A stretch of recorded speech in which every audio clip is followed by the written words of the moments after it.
Emmiganur TDP MLA నాగేశ్వరరెడ్డిపై సొంత party నేతలే ఆగ్రహం వ్యక్తం చేస్తున్నారు. చేనేత సహకార సంఘాన్ని ఆప్కోలో విలీనం చేయడానికి కుట్రలు చేస్తున్నారంటూ నిప్పులు చెరుగుతున్నారు.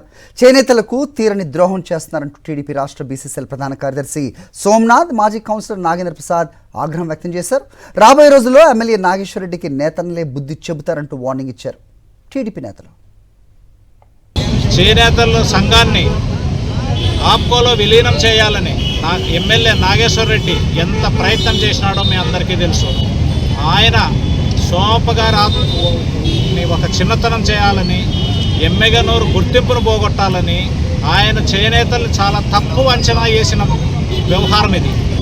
నేను చెప్తా ఉన్నా, ఇది ఆయన పతనంకి దారితీస్తుంది. దీని వలన తెలుగుదేశం పార్టీ దెబ్బతింటుంది. చేనేతల సంఘాన్ని ఆప్కోలో విలీనం చేయాలని ఎమ్మెల్యే నాగేశ్వరరెడ్డి ఎంత ప్రయత్నం చేసినాడో మీ అందరికీ తెలుసు.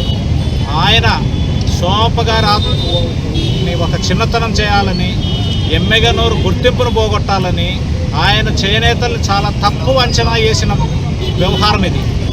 నేను చెప్తా ఉన్నా, ఇది ఆయన పతనంకి దారితీస్తుంది. దీని వలన తెలుగుదేశం పార్టీ దెబ్బతింటుంది.